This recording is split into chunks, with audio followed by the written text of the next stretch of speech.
Hello and welcome to Sustainability in the Modern World. I'm Andy Brine and this is the final episode of our four-part series all about sustainability in the modern world. I will let you know before we get started today that we have had a few technical issues with Hangouts today, and so it will be great for you to obviously join the show, interact and engage as much as possible, because it's all about you in the audience as well as us in the panel today. Today the discussion is we're going to be talking about sustainability in the modern home, where we'll be covering many different areas of sustainability in the home.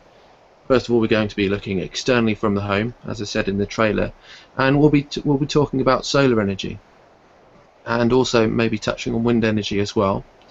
And then we are going to be moving into sustainable building material for building your household, and then finally, we're going to look at sustainable products that you can use within your home.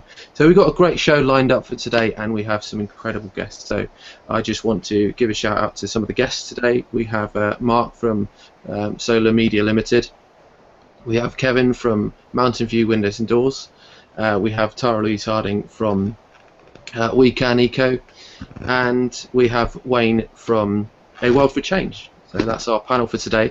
And I also wanted to mention Tracy Baker, who's been helping me out on the whole series. Welcome, Tracy, and thanks for helping me out. Tell us a bit more about yourself before we get started.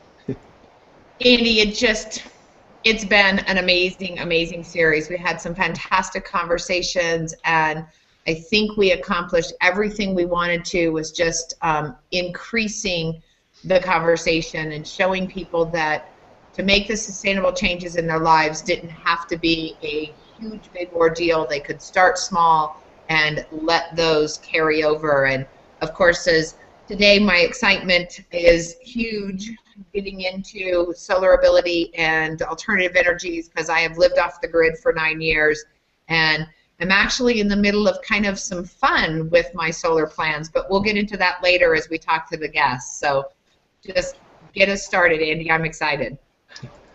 Excellent, thanks, Tracy, and I'm really excited to hear your story as well, because I've been meaning to find out about your story for some time, and I've been making sure not to ask you so that I'm surprised in the moment for this show. So I'm looking forward to it. What I will say, if you have any questions during the show, please use the hashtag that we've been using throughout the whole series, which is just up there, Sustainable Change Modern World, SCMW. And yeah, we'll be sure to answer any questions you may have during this show. So now we're going to move on to solar energy and how we can think about the energy we use within our home. And I'm really excited to talk to Mark from Solar Media Limited about what he does and how solar energy has evolved over the past maybe 10-15 years. So welcome, Mark. Thanks for coming along today and sharing your insights. Thanks for having me.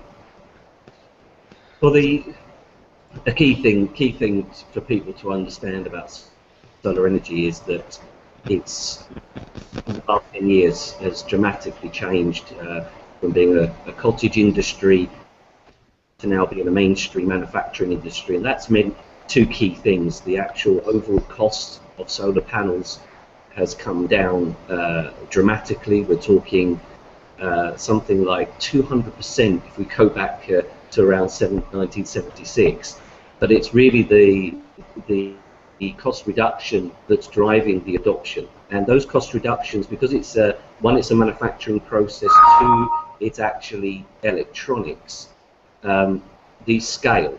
So the more that's manufactured, the more costs can come out. So we're on a constant roadmap, cost reduction roadmap, that sees something around the 10 to 20% cost reductions per annum, whereas only 10 years ago, those cost reductions simply weren't there. In fact, the industry was stuck with very low production and very high costs. But no two panels are actually the same, and that's an advantage and slightly a disadvantage to many people.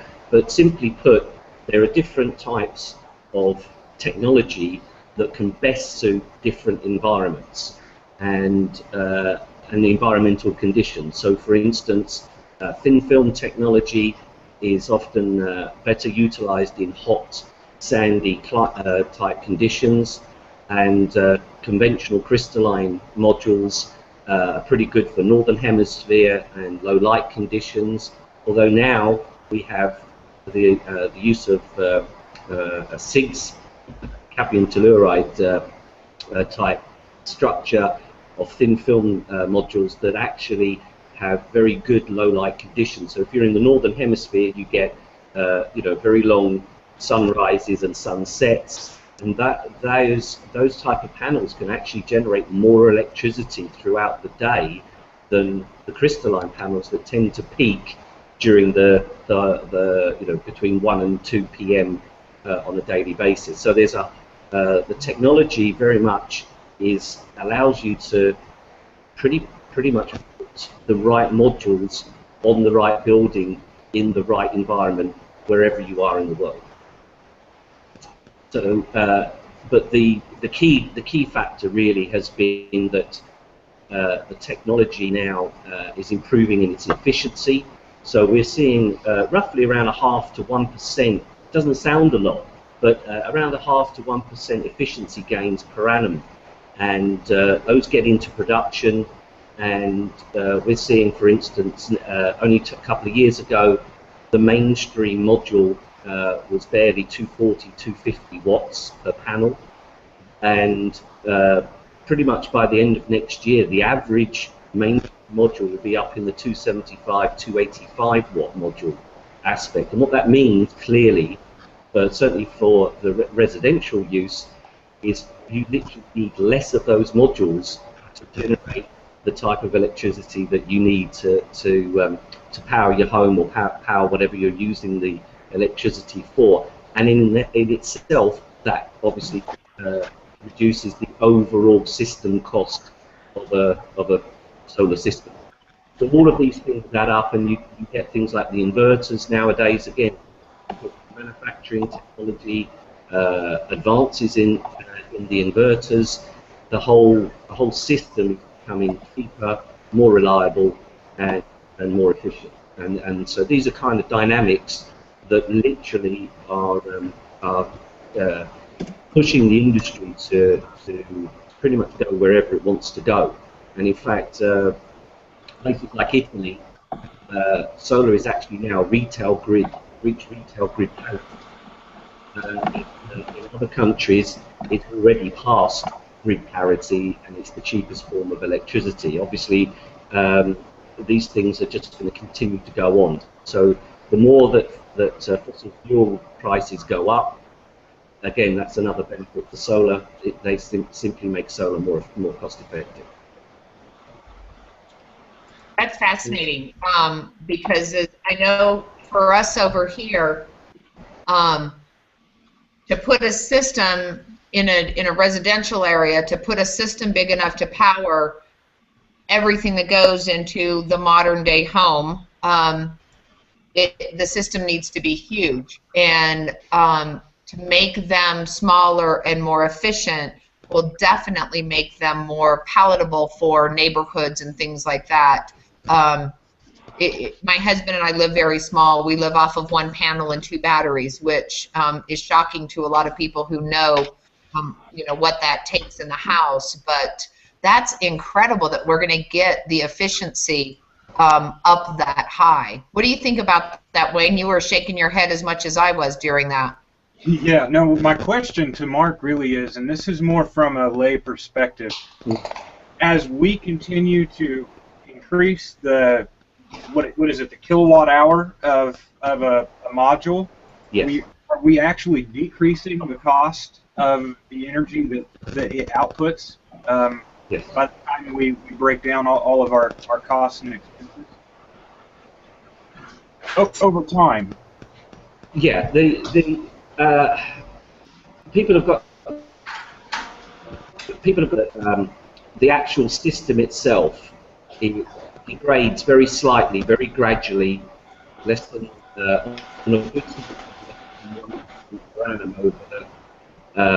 for argument's sake, over a 20-year period. Most people give the lifespan to say about 20 years, but actually the panels will carry on working. They've only degraded to around between 80 and 90%. Some of them degrade very, very slowly, others a little bit faster due to the technology and the manufacturing processes.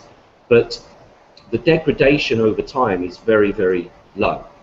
And when you come to replace them, you don't actually have to replace them because they stop working. They'll carry on working. There's systems out there that have been in operation for 40 plus years. If it's good quality, it will last. I think a key thing for people is that if you move to more sustainable forms of usage of electricity in your home, you can get smaller by nature. You won't need as much. A lot of people don't actually understand how best to utilize the electricity from solar in the first place. So one of the aspects is people often put washing on of an evening, put it on during the day. You know, you use the electricity that you're getting for free from your panels and use all the heavy equipment, you know, during those times. And so it's just changing people's attitudes to use that electricity more effectively, and your overall electricity consumption goes down because you're using more of what is being provided by your panels. Yeah, I see. You know, it's interesting because I've been talking with my dad. He lives up in Indiana, and they have a local farm supply store that's starting to distribute panels, and they're selling a grid tie system in that region. They're selling it to people without batteries. It's a grid tie system, and just for my dad's home. Now, they have a fairly large home. We're talking about, I don't know, 3,500 square feet or so, or a little larger. We're talking about a $30,000 to $35,000 system, and most people look at that price tag and say, man, there's no way I can afford that. But how do we start to look at these things as a consumer and take action, even when our pocketbook doesn't look like it can handle it? Yeah, I mean, one of the key challenges for a decent sized house and then having a decent amount of electricity generated from its own solar panels is the upfront cost. There's ways of getting around that. There are companies in America that actually will provide the system. They will actually pay a monthly payment, and basically that should be lower than the savings, and therefore the savings you're making actually pays for that, you know, over a 10-15 year period. So there are ways of avoiding the upfront cost. Other ways, of course, is you tend not to see this, but if you do require quite a large system to be almost completely grid free, you can actually do that in stages. So, you know, initially smaller system and keep adding to it. And okay, there's an extra cost in the sense that the inverter needs to be properly sized for each systems. But if you go to micro inverters, piece of electronics that actually monitor each module, then basically you can upgrade and expand the system without the need for a larger and larger inverter, which the inverter is a significant cost itself. So there are ways of getting solar and not necessarily struggling with the upfront cost.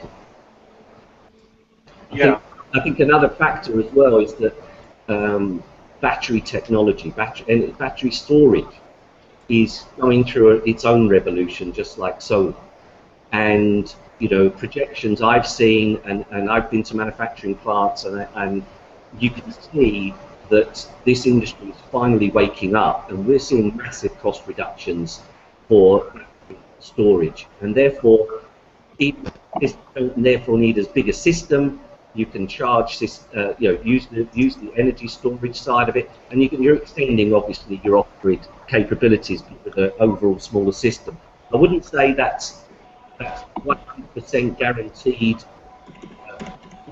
right now, but we're seeing significant cost reductions for things like lithium-ion battery technology, as much as just conventional lead-acid batteries, and that is going to be another game changer for solar.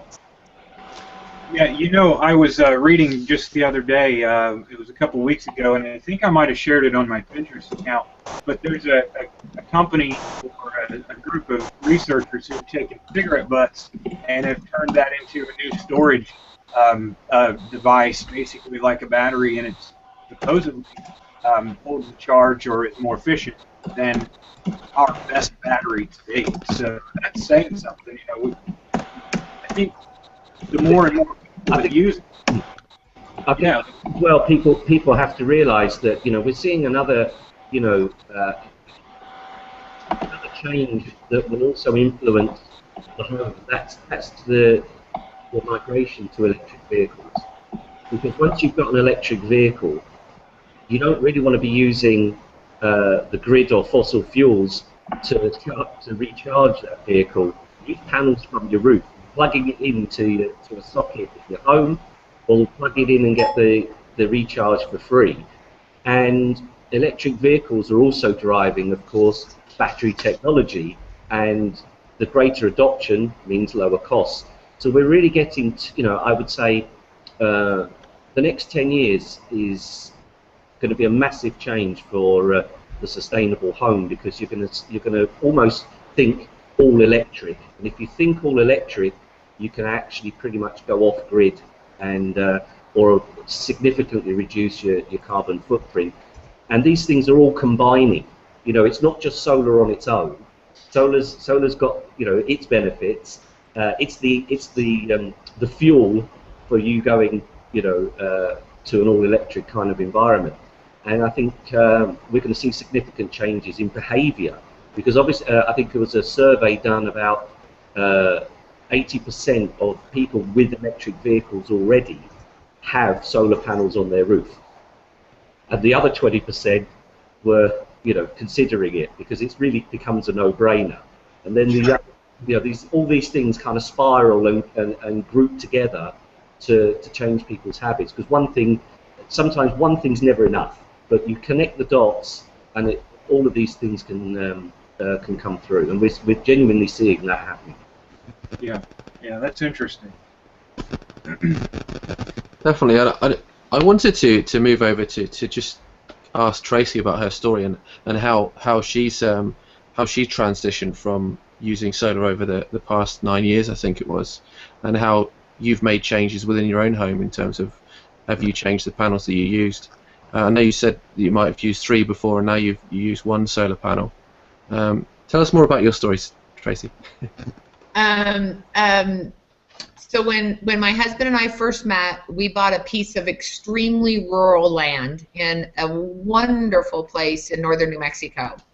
And it was going to cost us, with trenching, post building, and a new transformer, it's going to cost us about $70,000 to get the local electric company to put electricity to our property. And we had talked about going off the grid eventually, but when we saw that price tag that we had to pay for to put electricity to our land, we thought just a no-brainer to go off the grid.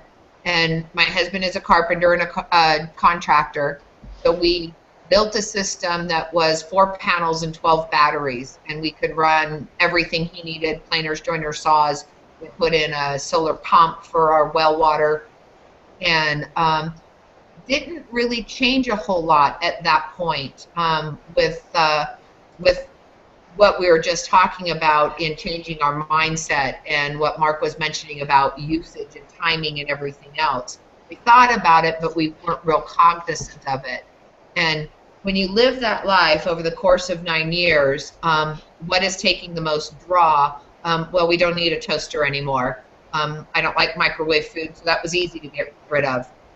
I don't need a dishwasher because I have a husband. That was easy to get rid of. And all of the little things that we looked through our lives and said, you know, I really don't need a blow dryer. I don't need a curling iron. I don't need a TV. And back then it was a VCR. Now it's a DVD or something like that. We don't need a TV to be plugged in all the time. And I think many people don't think of just how much electricity their house uses, whether they're home or not, with all of these electronics being maintained. So as we grew into our solar ability and our sustainability, just finding creative ways to produce the same thing more naturally. Yes, we have the goofy little camp stove toaster that you fold up and put your little slices of bread on your gas stove, and it makes wonderful toast. So there's just many, many things we can do. And right now, Chris, like I said, we're living off of 1 panel and 2 batteries. And I work from home now, which is a new thing about 1.5 years ago. And my computers need a true sine wave. So I also need a lot more power than the 1 panel, 2 batteries can generate. So we did all the math, and the boys are putting together a new system for us. So I'll get 2 more batteries and a true sine wave inverter to go directly into my office and be able to run some lights and actually have a radio on while I'm doing it, while I'm working. But it's just a matter of, like Mark said, it's mindset. The world gets off at 5:30, 6 o'clock. They go home. They turn on the TV. They turn on their computer. They do their laundry. They do the dishes. And that full suck of energy on the grid and the system. But changing our minds 1 minute at a time, 1 decision at a time, if you have to use those pieces of equipment, think about your usage during the day. And maybe if you come home for lunch, you can throw in the load of laundry or something, so your usage evens out when you're getting the most sun. And that's a little bit about my story in regards to how we lived it. And people think we're crazy. I do about 90% of my cooking on my wood stove during the winter season, because there's not enough sun to turn the oven on, which the oven is gas, but that thermopiezo coupler that keeps the gas going on and off to keep the oven temperature a perfect 350 is a massive energy suck. So figured out a way to do baking. The boys welded me up an oven case for my wood stove so I can actually brown a pie. It becomes fun after a while. And I think so many people don't understand that living off the grid, that figuring out these unique ways. How did the pioneers people do it? Because they didn't have electricity. They didn't have to worry about it. They had to figure out a way to do it. So stepping back in time is really cool for me. And like I said, it's just a fun and exciting thing to read a book instead of play a Game Boy for the kids, and figure out ways that you can change your life and make it more sustainable. Well, Wayne knows, for me, it's no better way to live, That's fantastic. Well, thanks for sharing your story. That's amazing. It's amazing to see the shifts that you have to go through in order to adapt and make the changes in your life. It is all about mindset. I haven't quite gone off the grid, and I'm looking at doing that maybe at some point in my life, maybe within the next 3 or 4 years myself. But we'll see how that progresses myself. But yeah, it's amazing to see what you can do. Well, if just like Mark said, if you start thinking about it now, you'll immediately cut your energy uses and your electric bill, and then it won't be so dramatic for you when you do. To throw a panel, just like Wayne was talking, what his dad's going to do, get a system that is plugged into the grid so you can sell back green energy that you don't use, and you just start those tiny little mindset changes, and then eventually you just unplug from the grid, and boom, you have your own source, and then you never have to worry about a bill, which is, well, kind of fun until you need a new system and then there's a bill coming up. But well, thanks for sharing that again, and thanks, Mark, for sharing your knowledge on that. It's incredible. A lot of stuff I didn't know there, which I think that's just what the show's all about: knowledge, gaining the knowledge and expertise so that we can all live a much more sustainable life. I did have a few more questions, but if we've got some time, we'll jump on it at the end in terms of solar. We can go back to a few things, but I think now is a good time to go into sustainable material for building a home or things like that. So I'll pass it over to Tracy again to talk about that area and talk to Kevin about. Oh, I can't wait. I have spent a lot of time in Kevin's company's website looking at what we can do in our houses to make them more efficient. And I asked Kevin in the green room to describe a little bit of how much time you spend with either a new homeowner or a recent person homeowner who wants to look at where and how we can get our houses a little more efficient. And the biggest place we lose our energy is through our windows. So, Kevin, tell us a little bit about what you guys do there to help people be a little bit more efficient. Well, one of the things that we start with is, first of all, about how a couple of our industry partners, we utilize a lot of Anderson windows that are, primarily wood, but there's some other component fiberglass that a lot of our competitors use, and Anderson has been very involved in sustainable production, so we talk a lot about that. Fleetwood Windows and Doors is an all aluminum company that we utilize a lot, and we talked with architects, we talked with builders, engineers, and that about the sustainable manufacturing process, and then also the secondary portion of that comes in energy conservation from how the glass is put together, and that's where we can sit down with a client, with their builder, with their architect, and talk a lot about some of the coating options that they have. As an example, one of the ways that you can cut a lot of the heat out is through a coating that's low E4 glass, which allows superior comfort and performance. It allows excellent insulation from heat, cold, and sound, and has about 11 different types of technical coatings on the windows to increase the energy conservation, UV transmission, and really a lot of the other things. There's a lot of other coatings that can be utilized to help really get it more of a match to the lifestyle. As an example, if you're living up in a colder climate, there's a heat loss glass coating that allows room-side glass surfaces to have a coating that provides a higher UV factor, reflecting escaping heat in the inside of the home from going to the outside of the home. So a lot of those things will sit and work with a customer, again, whether it be an architect, whether it be a builder, or the end user, to try to match that as best we can with what they're looking for. So it's fantastic. My husband and I put a trom wall in our place up in northern New Mexico, and then we just built one for the some people who have a building on the ranch that needed to have it warmer in there so that their batteries on their system, it's actually our cell tower service, has a tower on one of the hills to service the area, and the generator was just immensely inefficient. So we built them a building around, and it, had it not been for the energy conductivity of the glass through the trom, we would have never been able to get the heat we want, because it gets, I'm just south of you, it gets to the -10s, -20s down here. So, but to tell us about the coating a little bit. Is it a film kind of like you would think of as a shade or whatever for your car to get that I didn't think there was anything that thin that could rate your UV rating that much. it's a hard coating that's applied at the factory before it shows up here for the end user, but it's all applied in the factory. Okay, so you couldn't say my house is losing X amount of energy, come put a coating on my windows. It'd be a window replacement?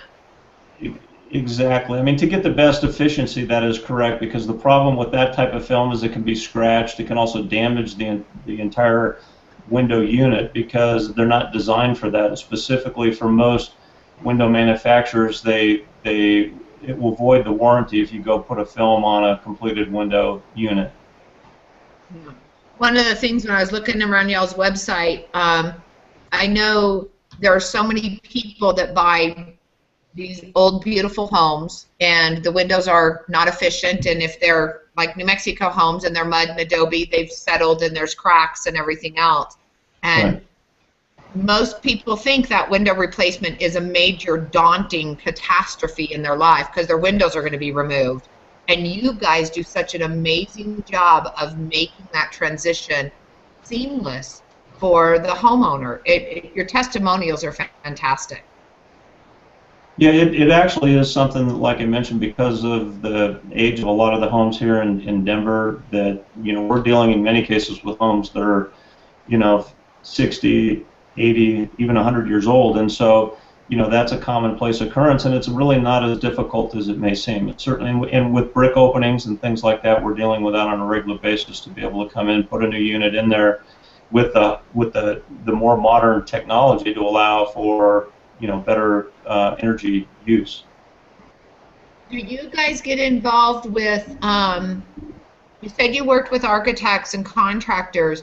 Do you get involved in helping people place their home in a passive solar way so that they put their windows on the south side so that they can get that thermal gain and everything else?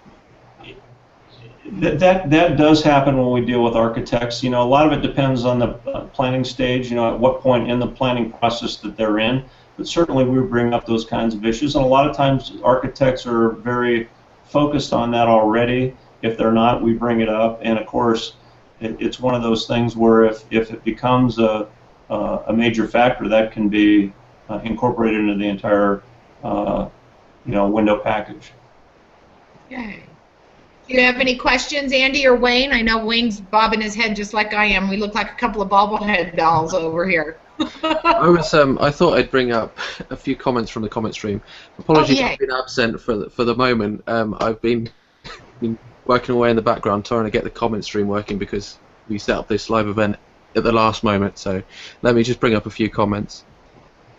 Here was a comment from Mark. Just said, went on a fishing trip in Canada and had no running water or electricity. It's a great way to learn, and I completely agree. I know that's going back to some of the previous talk, but it's good to bring up that post as well. So I'll hand it over to anybody else who wants to bring up some questions. Kevin. Yeah, you know, I had a question because I'm curious to know, as you were talking about window technology, what the future is going to be. And I know there's been a lot of progression in the glass manufacturing techniques and what we're able to use glass for. But what about the coating? Do you know if there's any manufacturers that are working on a window that can transition itself so it works well to block UV rays one direction versus another, and then can transition itself for a different season? Do you know if there's anything like that?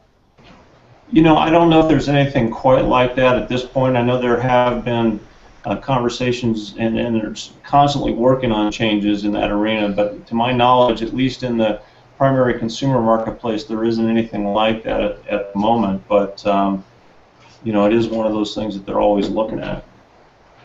Yeah. I just had that question pop into my head while you were talking about it, because I was thinking how great reflecting the UV rays and some of that solar energy back away from the home would be at certain times of the year, but there's other times where you just love it. So, yeah, that's an interesting thought. You know, and another thing too, and this isn't necessarily a question that I have, but it's more a comment. You know, we're talking about windows and doors, but and solar energy, but there's so many other ways that we can not only conserve energy, or not just conserve energy, but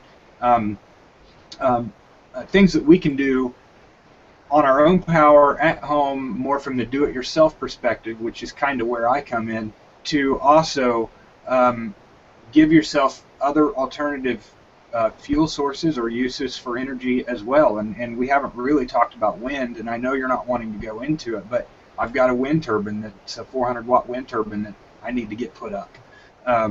So, you know, you can think about that. And then from solar, we don't just need to talk about flat solar cell panels, but we can talk about collecting the solar heat in water and then using that for heating our hot water systems. And you can also set up a little solar heater to blow hot air in your window in the wintertime and provide your home with a little bit more heat.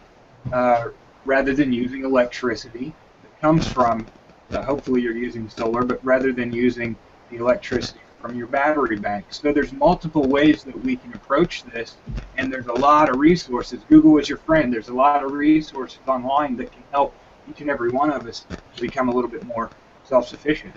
And so that's I'll get off my soapbox. One of the coatings that we've seen a lot of interest in is this heat lock coated glass, which allows, as I mentioned earlier, it's applied to the room side of the window to keep the heat from inside the home from moving outside, to help, like up in the high altitude mountain communities, in a lot of cases that's really an important factor, because you don't want to have whatever your source of energy is escaping outside the window. So that's another way that we're able to customize that for a homeowner, for a builder, to gain that kind of a benefit as well. Yeah, that's interesting.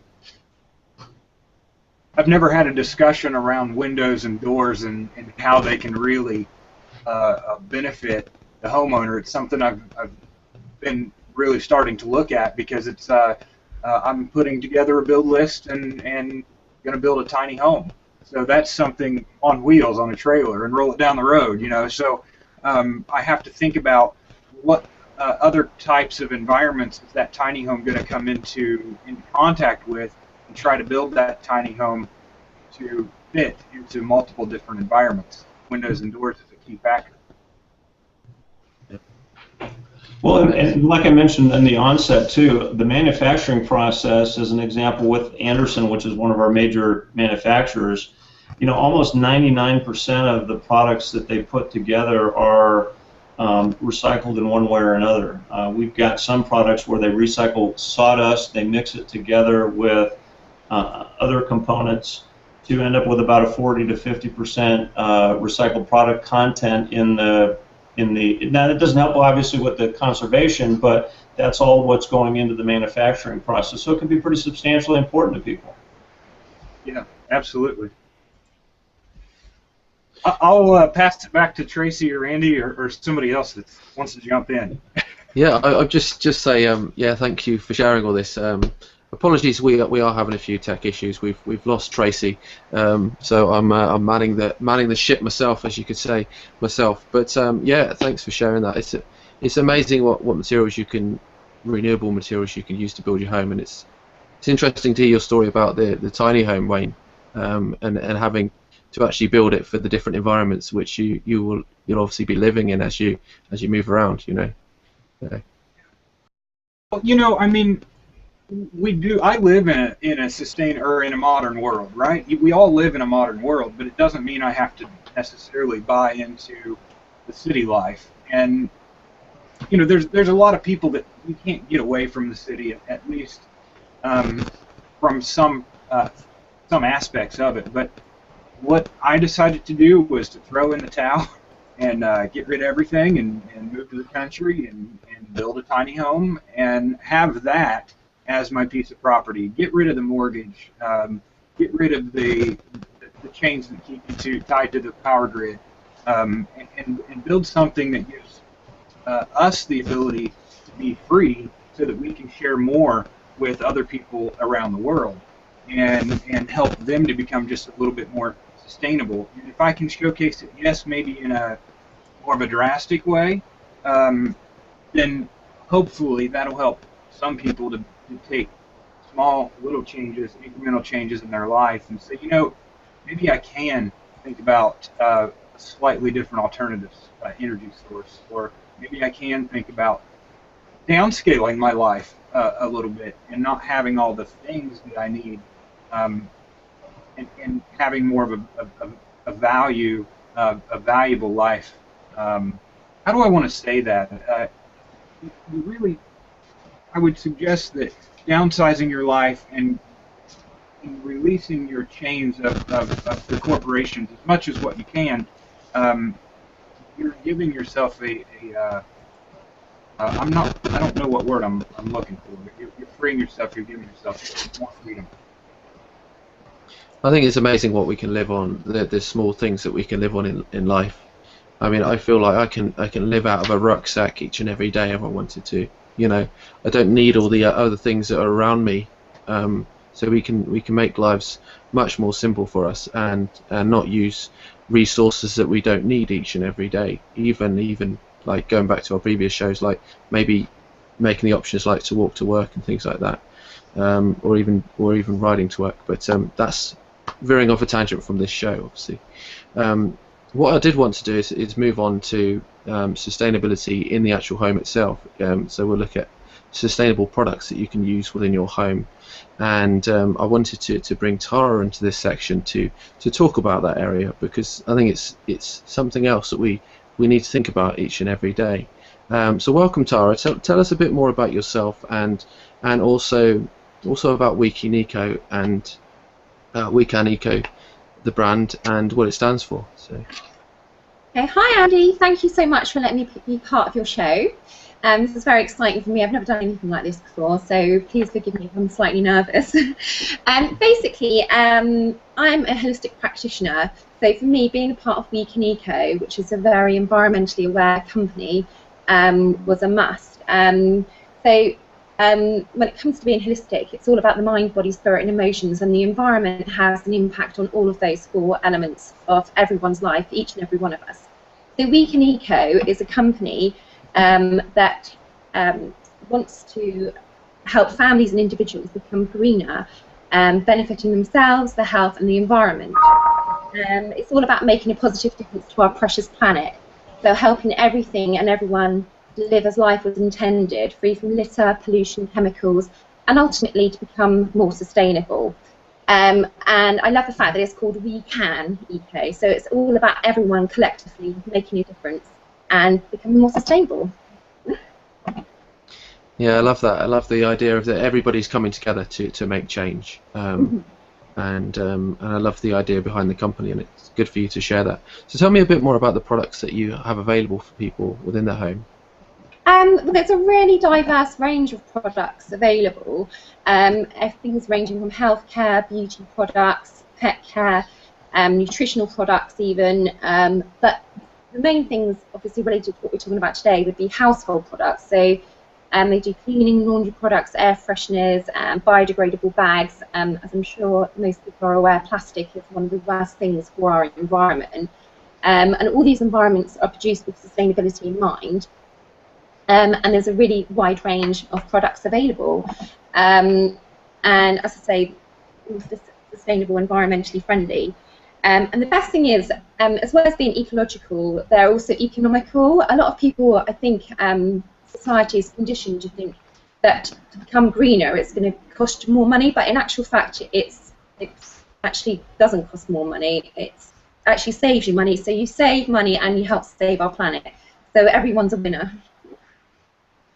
Yeah, definitely. And I know from reading the section on your website about the step 2 being completely sustainable with their products, like a midway towards being completely green. Can you tell me a bit more about that side of the We Can Eco as well? Yeah, sure. Basically, their whole mission is to instigate an eco-revolution.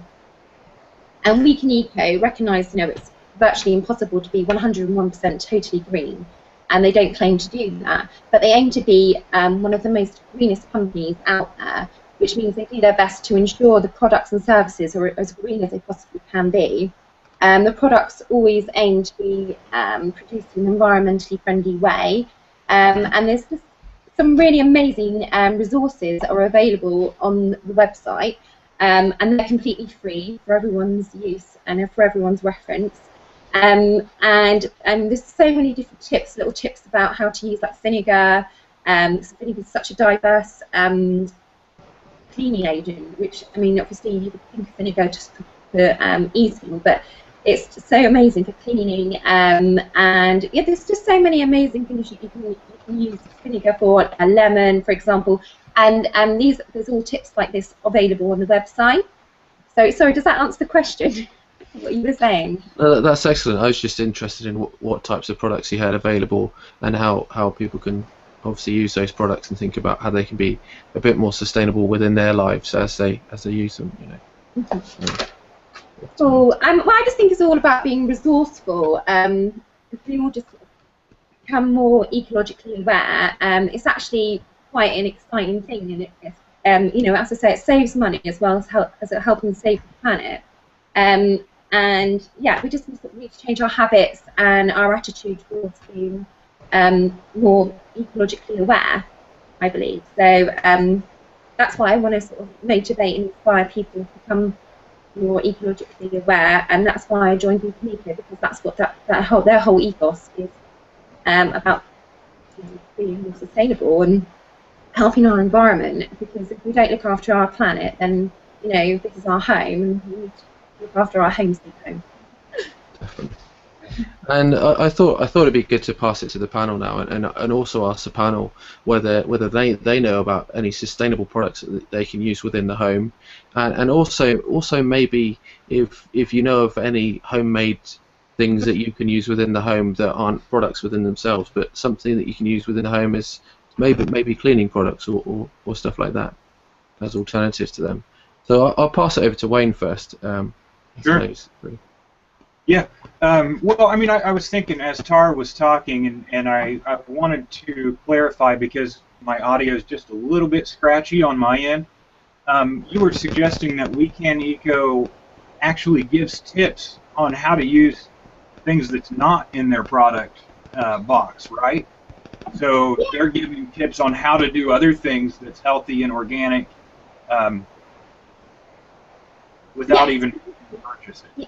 Yeah, there's an area of the website, and it's just basically like eco resources. It's within the shop page, and it's called eco resources. Or sorry, on the home page, and it's eco resources. And you click on there, and it's just got like a list of some PDF documents, and it just gives you all like some amazing list of just very simple tips. Yeah, sure. Okay. Yeah. There aren't necessarily products that you have to purchase from the site, but it just gives you some inspiration of things that you can use, and it's just all about being resourceful and, you know, not using these harsh, toxic chemicals that can cause problems for your health and for the environment. Yeah, sure, and that's interesting. I mean, a company that gives away free information like that sure does intrigue me. Yeah, it's really refreshing, isn't it? Yeah. It is. You know, back to your question, Andy, about things that we can possibly use around the home. I'm going to speak from my perspective because I'm a gardener. I like to build. I like to do things on my own. And for me, I like to make wicking garden beds, and that helps me to be more sustainable without having to go to the store and buy a bunch of potting soil, buy a lot of amendments for a regular traditional garden. I can build a garden in kiddie pools from Walmart. You know, the kiddie pools that you can buy for $7, and you can grow more food per square foot by far in one of those than you can in a regular garden. Another thing that I have is worms. Now, I'm not making the worms, but the worms are making worm castings for me, and the worm castings I can use in my fertilization process. And you can make a worm casting tea. And again, this keeps me from being dependent on going to the store. Not only do I save fuel, I don't have to run to the store to get the product, I don't waste money on the product, and the worm castings are 100% free for me, and it's organic. So that's another thing that I thought I'd bring up. And then as far as other products, this is one that I like. I'm going to hold it up here. I'm not getting paid for it or compensated for it, but since we're talking about solar, this is a little solar charger, and here's a battery. And these panels, in decent sunlight, I'd say with 80% sunlight, will charge this battery in about 4 to 7 hours on average. And this battery will charge my phone 1 to 1.5 times, depending on how drained the battery was. And so this is just one little way that you and I can think about trying to conserve energy and getting and making a small impact on the planet. Maybe you live in the inner city and you really don't have room to put in a solar system, but you can get yourself some small panels and you can supply some of your maybe your habits on social media or the fun times that you like to spend on social media. You can do that from energy from the sun, and so that's a small step that you can make.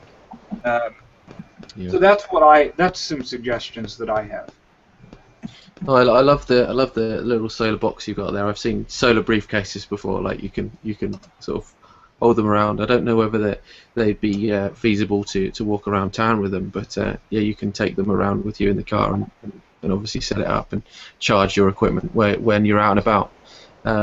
So how about I'll pass it over to Mark actually. How about yourself in terms of sustainable products within the home that you'd recommend people to use? Yeah, thank you, Andy. You know, actually, I'm in Southern California, and our biggest problem is water conservation. Water conservation is a big issue here, and it's overlooked. You know, people pay their water bill and such and don't really think about it. So my soapbox is actually just that. I mean, we speak with the neighbors, anybody in the area we see watering their lawns, and when it's unnecessary, it's very important because it's an energy source for us. It's a big deal. You know, a lot of areas have larger water tables, and we're obviously a desert without importing the water, which is a big deal. And the other thing, you know, I mean, for us, you know, growing food, you know, we have an extensive garden in the backyard, and it's fun. It really is something that a lot of people certainly don't have the patience for. But as a family, you know, having children, I think it sets a great example for them, and it's a good family activity. But I really did get a lot out of that fishing trip to Canada when we had no water, we didn't have any electricity, we had a wood burning stove, and we were there for a week. So I learned a lot at that time about what it really, you know, consumption in general.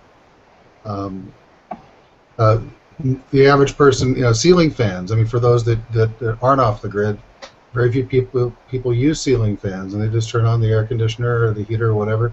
And I realized that in the wintertime, you put the ceiling fan in the opposite direction, and it actually works and helps quite a bit too.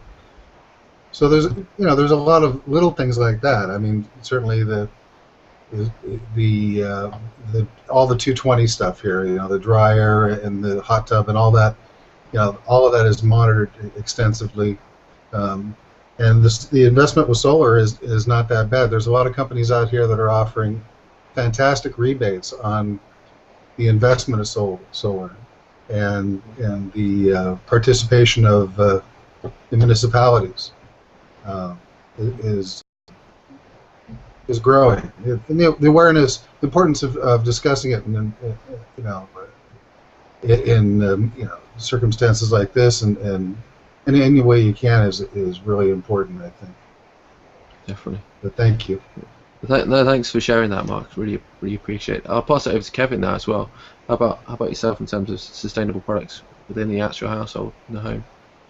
Well, you know, a lot of it is just really looking at natural products. I mean, you were talking earlier about cleaning. I mean, I think we just had an experience here in the office, which is one other thing, but just cleaning the coffee pot, you know, clean it with vinegar. You know, you think about products like that you have around in your daily use. You don't necessarily need all the chemical products that are out there to do what you need to do, including windows. Some of the best ways to clean windows is with, with simple, everyday vinegar. Excellent. And I'll pass it over to Mark as well, from the UK. Yeah, a lot of people obviously look at lighting from an aesthetic point of view, or just purely, I need lighting at night. But actually, the technology like LED lighting, the manufacturing cost of it is so low, so there's the low carbon footprint to it. But actually, the energy saving you get from LED lighting is significant, and worldwide adoption is leading to lower and lower cost for LED lighting, and we're talking, 20, 30 years that an LED lighting system, can work. I actually have recently moved apartments, and I fitted as much LED lighting in this one as possible, and that's significantly going to reduce my energy consumption of an evening. I actually, interestingly enough, bought a building that's apartment that's over 100 years old. It's a former school building with massive windows, but that's part of that. They're actually double glazed, but that's to allow as much light in. I do get the thermal heating from it. It's been a very sunny day here today, and the temperature inside climbed. So it's trying to look at what you've got and enhancing those key things where there is a lot of energy consumption or a lot of heat, requirement, and trying to think of clever ways of actually just making the most of what you have. So LED lighting is one of those that is a win-win situation for everybody. Yeah, definitely. I've been looking at LED lighting a lot, and I think LED lighting is fantastic. Not only does it lower the consumption, but it's some of the bulbs are even brighter. So they're amazing. Yeah. Absolutely. The lumen technology, the lumen sort of brightness now, the manufacturing processes that they've been able to develop are really kind of coming out to more natural light instead of the artificial light. So they can be bright, or they can not just be subtle, but they're more relaxant on the eyes. So if you're in a work environment where lighting, is permanently on, many office blocks and everything, lighting is permanently on. Moving to LED is both an energy efficient thing, but also a health thing for correct type of natural lighting that your eyes are more susceptible, need better. So it's got other benefits now, and again, the technology on that is moving forward all the time. And you can.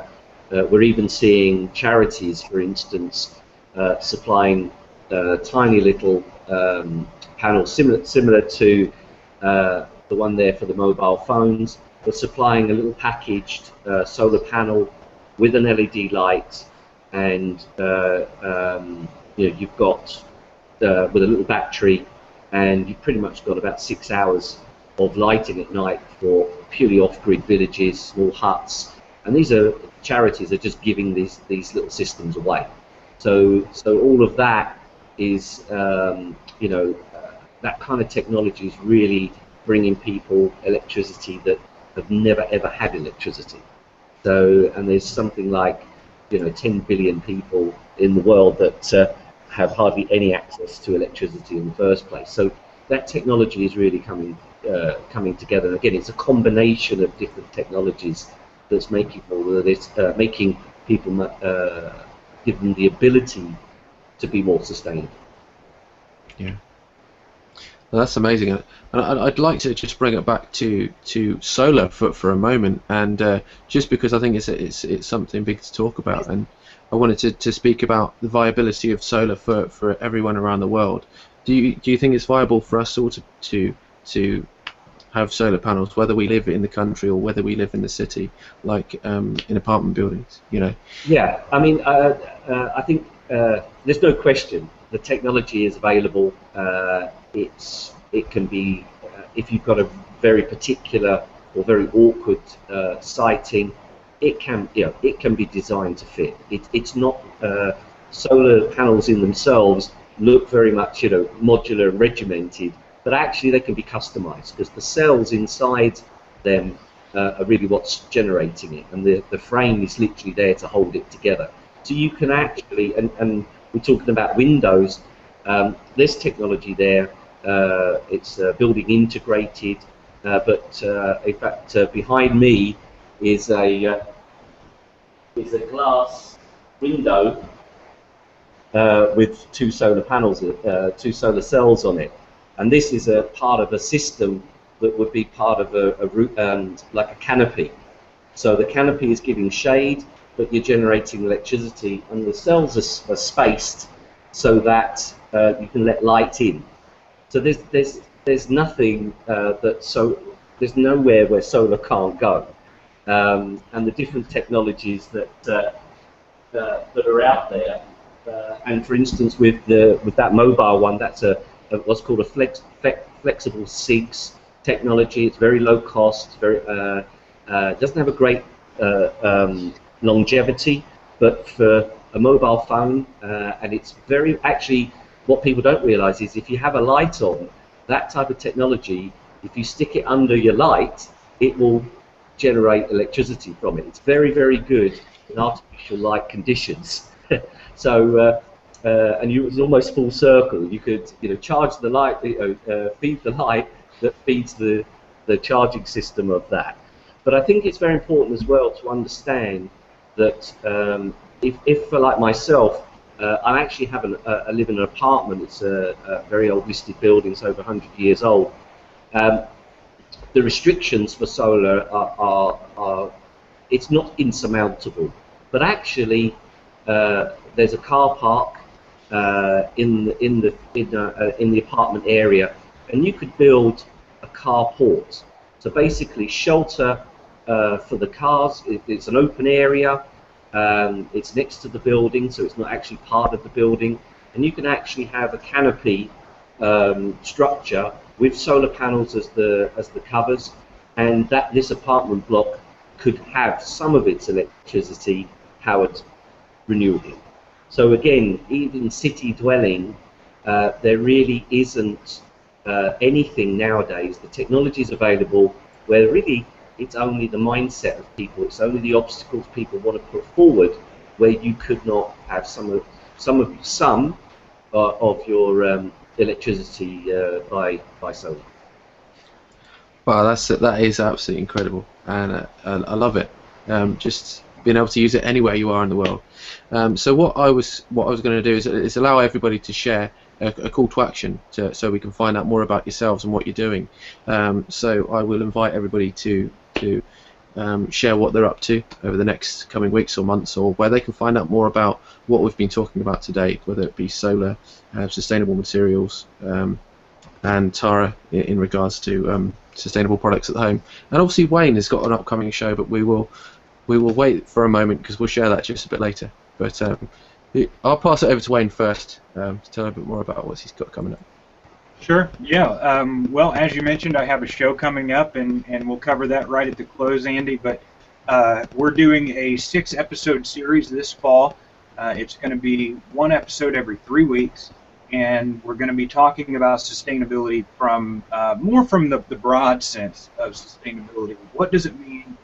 What doesn't? We'll be talking about new ecosystems and new environments, and what we need to build structurally here with the technology that we have today to help us to step into the future with our best foot forward and become a sustainable human society. And our first show is going to be on September the 11th. I know it's an odd day for that to have happened, but it just happened that way. And so our first show is going to be September 11th. And we're going to be talking about the big picture of sustainability with a sustainable consultant. And like I mentioned in the future, if you want to follow me on my personal channel, on my personal YouTube channel, I'm starting to do a little bit more of a blog-style channel or a vlog-style channel, and I will be building a tiny house with my girlfriend. We'll be building a tiny house on a trailer sometime over the next 6 months or so. We'll be documenting all of that and traveling around the country. So all of that will be documented. You can follow me there. Fantastic, thanks Wayne. I look forward to following your build of a tiny house yourself, so that's fantastic. And I'll pass it over to Tara now.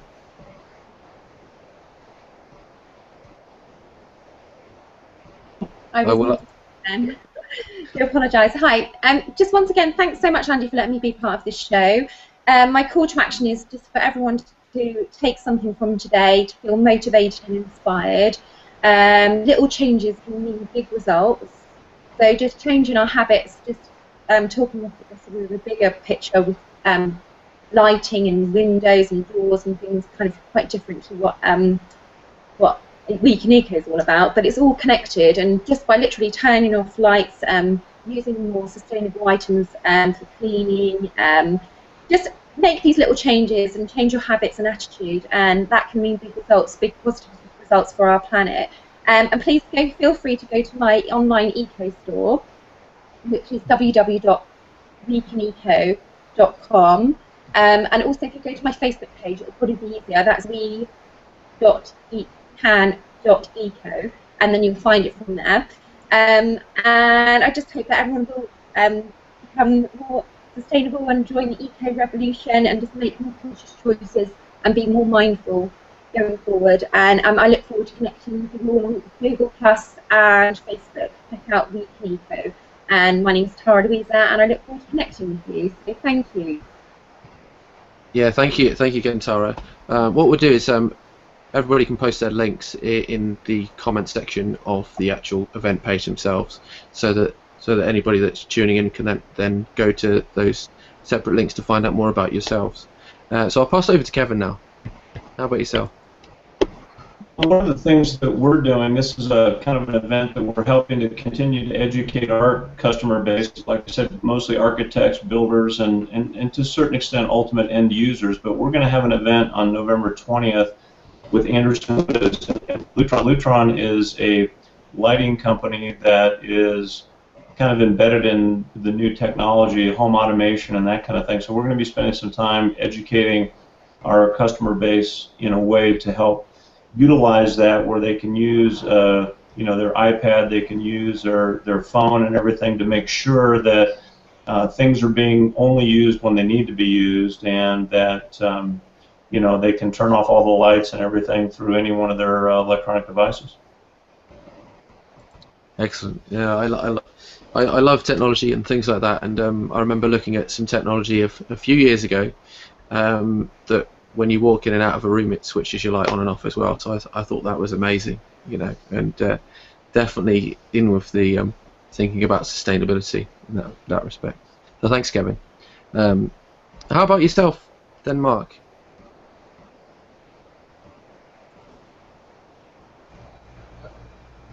Mark Osborne, or are you talking to me? Yeah, Mark's from Solar Media Limited. Apologies.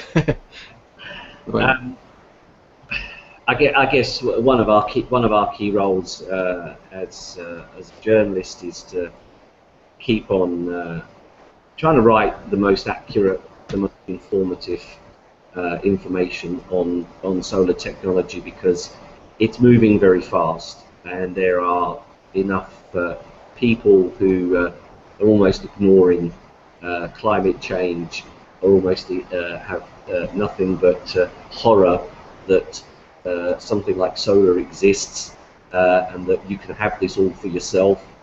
Utilities around the world have almost come together as an evil force to project the myths, things about how expensive it is and it doesn't work and it never will do. So I guess a key thing of what we do is to just say, you know what, this is what it does. This is why we work in this environment. It's only getting better, and the technology is just getting incredible. So, and it's promoting that by writing about, for argument's sake, the fact that the US Marines are one of the biggest, adopters of solar technology for battery backup to actually used in camouflage. So, there's anything we can that highlights its capabilities is really what we're focused on. Fantastic.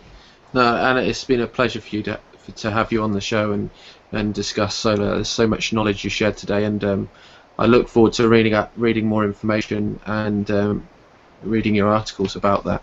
So yeah, if you could share those articles and links, that'd be fantastic. And I would just say thanks for Mark for being as a guest as well. We've got Mark over from California. So tell me a bit more about yourself and what you've got coming up yourself. Am I unmuted there? Yeah. Thank you, Andy. As a homeowner, it's interesting from my perspective. specifically because you know, I mean, a lot of people don't realize that the homes on the market, yeah, they're selling it out here 25% quicker in California than with the homes that have solar than those that don't. And the value, it's the perceived value, I guess, is that when it comes down to home sales, is incredible. It's you know, I've read numbers like 17% more value out of a home in today's market that you know that is properly fitted for solar. Is you know, and I'm seeing it more and more. I'm seeing more publicity for it. I'm seeing obviously more construction going on. Any new construction has solar. But yeah, I'm just speaking as a homeowner. I think that I have nothing to promote other than the fact that it's that trying to be a sustainable family, I think, is very important. You know, turning off the television and reading a book and using, you know, teaching your children the etiquette, the proper etiquette of conserving water. Once again, here in California, that's a big issue. We don't talk about it enough. But that's all. Just trying to set a good example. So that's what I have to promote. Definitely. Well, again, thank you for joining the panel today as well,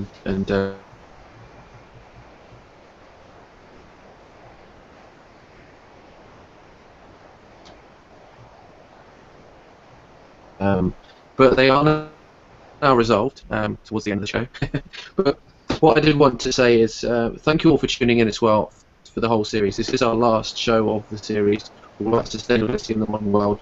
I hope you've all enjoyed it, and I will allow Wayne to tell us more about the series he's got coming up and go into a bit more depth as to what we can look forward to. Sure. I don't have a lot more to add right now other than what I mentioned earlier, Andy, other than the fact that it's going to be an action-packed show. So rather than dragging a long show out for an hour, my time's valuable. I know your time is valuable, and every possible viewer and watcher that we're going to need to that we're targeting, and I think Tara's maybe unmuted, but our goal is to be able to get good, solid, quality information as fast as possible to the end user that they can take action on right away in their daily life. And our goal is to dissect sustainability and figure out what we need to do as a human race to become 100% sustainable. And I know, Kevin, you mentioned that it's almost impossible for an organization to be fully sustainable, or maybe that was Tara. But we can, as a human race, we have to be 100% sustainable. Otherwise, where are we going to go in the future?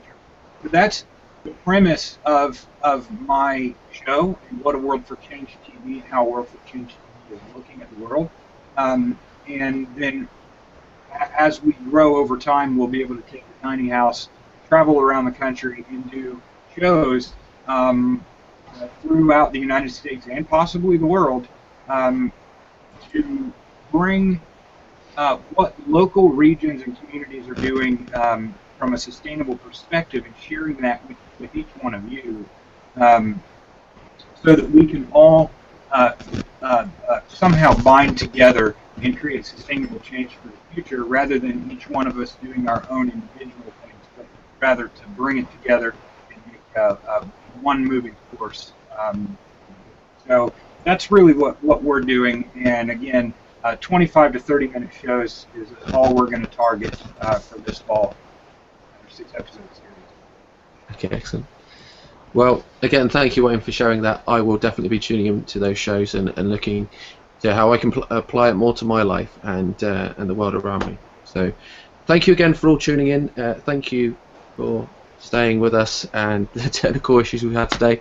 Sadly, we've lost Tracy, so just wanted to say Tracy obviously would say thanks as well, and I would say thanks to Tracy for being on the whole series and helping me out and being a co-host. So I will say bye for now, and thank you for tuning in. Thanks, Andy. Bye-bye. Thank you. Cheers.